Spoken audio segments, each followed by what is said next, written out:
Dear Misty, I am a drag queen in the making and I just got my first gig. Now I'm really afraid that I will not be as good as the other girls. Hashtag it just started.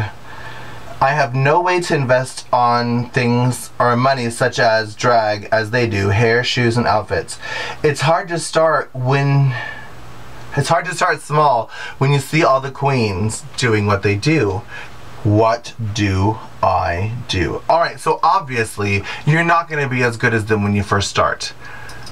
Obviously. No matter what, whether it's drag or basketball or golfing or driver's ed or sex or anything that, you know, things come better with time. Things come better with practice. The first time you make love to someone, you're not going to be amazing.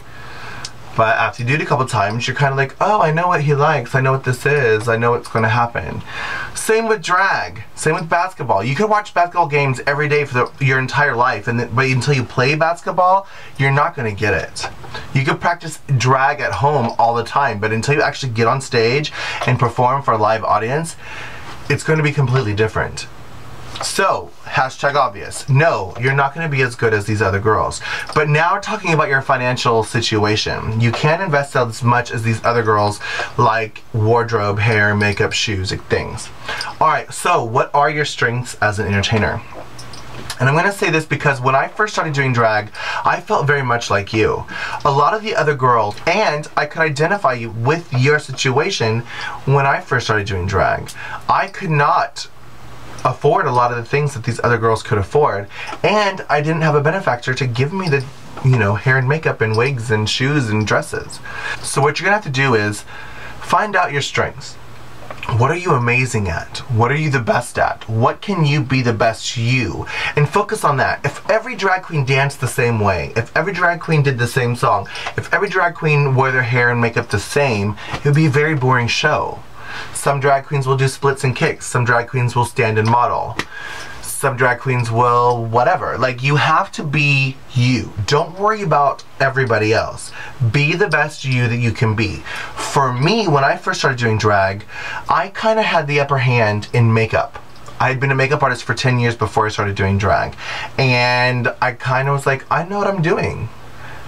I definitely look different than these other girls when I first started doing drag with my makeup.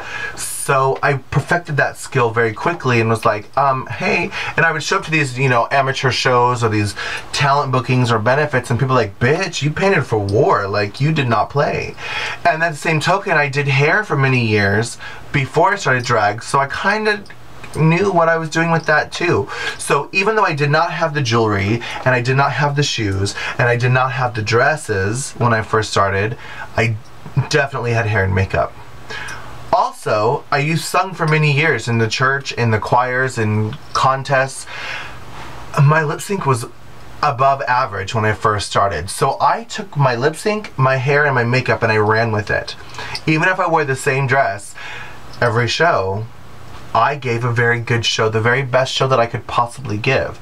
And the thing is, now I do have a large wardrobe. So what you're gonna have to do, and what I did was, when you do have an event coming up, like let's say the Chinese New Year, invest as much money as you can in that Chinese New Year outfit and save it. Because Chinese New Year is gonna come again next year, or Christmas, or Valentine's Day, or St. Patrick's Day, or whatever. And save that outfit. Keep it in condition, put it away, don't, you know, ruin it, and before long you're going to like wake up and you're like, oh fuck, I have Christmas and New Year's, and I have a great outfit for Valentine's Day, and I have a new St. Patrick's outfit, and I have this great outfit for this song and this song, and before you know it, you're going to have everything. Don't beat yourself up before you get started. You're brand new, and it's not a race. Just keep going at the pace that you can go and be the very best that you can be. And always remember, like I've said in many other videos, other drag queens can be very mean to the new girls because they want you to quit. They don't want you to compete for their jobs and their bookings. So don't give up. If this is something that you believe in, and this is something that you truly want, and this is something what you fight for it.